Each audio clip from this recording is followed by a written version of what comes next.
Hey everyone, this is Jerry with San Pedro Mastery. In the past, I have released a couple of videos about peyote soil. And today, I thought I would do a quick update on this topic, because I now do things slightly different than I used to.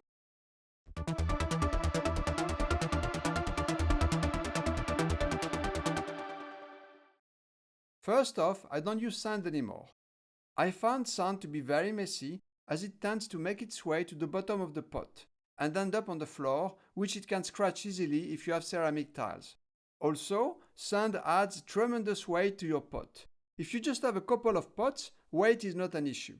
But if you have many of them grouped in one large tray, moving that tray with the pots on it can be impossible, especially if the soil is wet.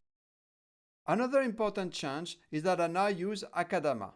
Akadama is a Japanese soil that comes in granules and is typically used for bonsai trees.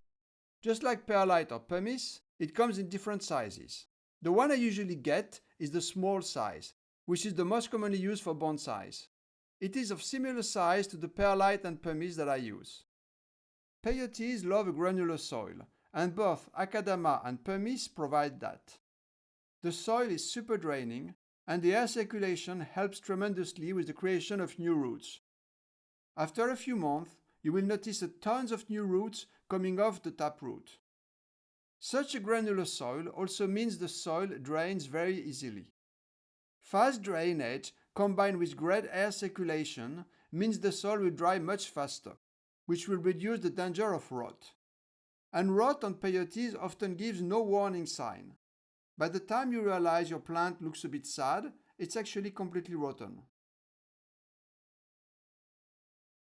These days for peyotes, my soil recipe is about 1/3 Akadama, 1/3 pumice, and you can use perlite if you don't have pumice, 1/3 peat moss. And I also toss in some extra earthworm castings, maybe 5 to 10%. However, this recipe is only for older peyotes.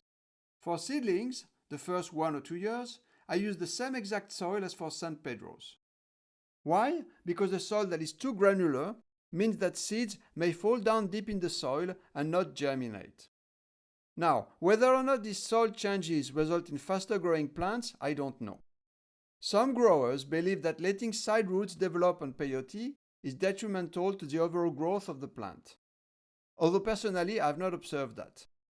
The one thing I know is that a free draining soil is more forgiving. Removing the heavy sand and adding the lightweight Akadama means the soil will be very light in weight. And for peyotes, a light soil can translate in puffed plants like the one you see now. This looks good, but this is not how peyotes look in the wild. They are much more flat, even often sunk in the soil. If that is the look that you are aiming for, then you need a heavier soil. My mentor Francis, who has been collecting peyote since the mid-1940s, gave me some of his plants, and I immediately noticed the pots weighed a lot.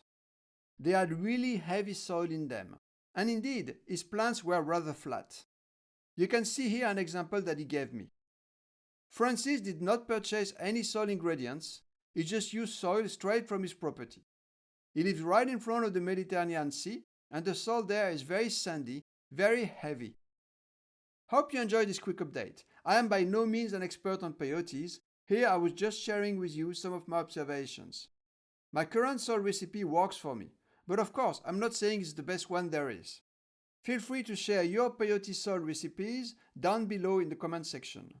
And if you would like to purchase super fresh, hand-pollinated pure San Pedro seeds, please send me an email and I will email you back with a list of different strains with photos. I also sell seedlings grown from the same seeds. You will find my email address in the description of this video, but I will also make it appear now on the screen. When you email me, please don't forget to mention your country. All for now, my friends. I'll see you soon with another video.